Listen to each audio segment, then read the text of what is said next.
putting your money where your mouth is when I come and do these things and do them live, and then you don't know what you're going to get. You know, so they asked me to do the brain maps on some people that were having the bars done, and it's like, okay, that's good.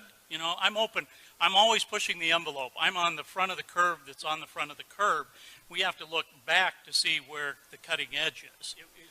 All I can tell you is when I saw the results, my jaw dropped. I was so astounded. And you got to remember, I've been doing this for 16 years. I have seen brains of every kind and all different kinds of conditions.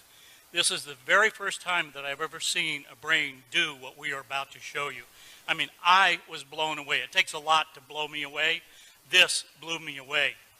So why don't you tell them? Okay, so we didn't mention yesterday that one of the things we do is called bars, and it's 32 points on the head that are designed basically to delete file on your computer bank so that you can create a change in any way you want. So everything, you know, the bars are a soft touch. You put on particular points of the head. These release the thoughts, feelings, emotions, considerations, and attitudes you've stored in any lifetime. And the end result is, you know, worst case scenario, your whole life changes. Best case scenario, you feel like you had a great massage. So. We have several different databases, ways that we can look at this information. And that adds a level of credibility and reliability. And so I'm going to show you all the different ways that we measure this. So we take an EEG, we put the cap on their head, and we measured all 19 electrodes. We did eyes closed, brain on task. Then they did the bars, and then we did it again right immediately after. Put the cap back on their head, measured eyes closed, brain on task. And I'm going to show you what happened.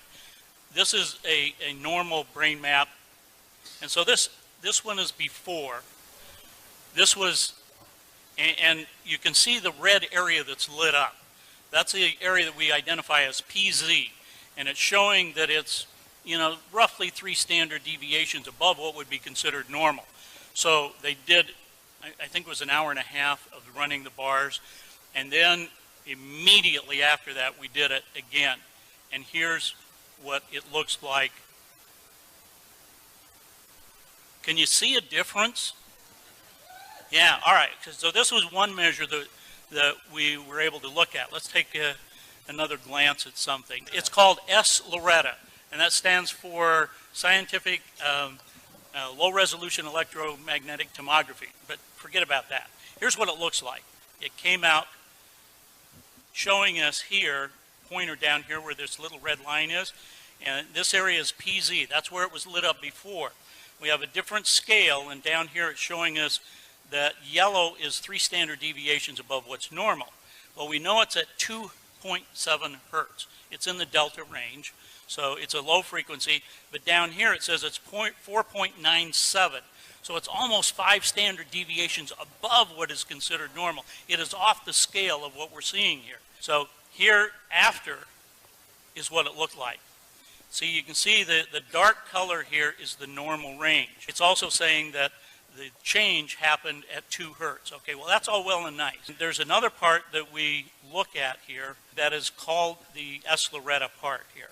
And it gives us a triangulation.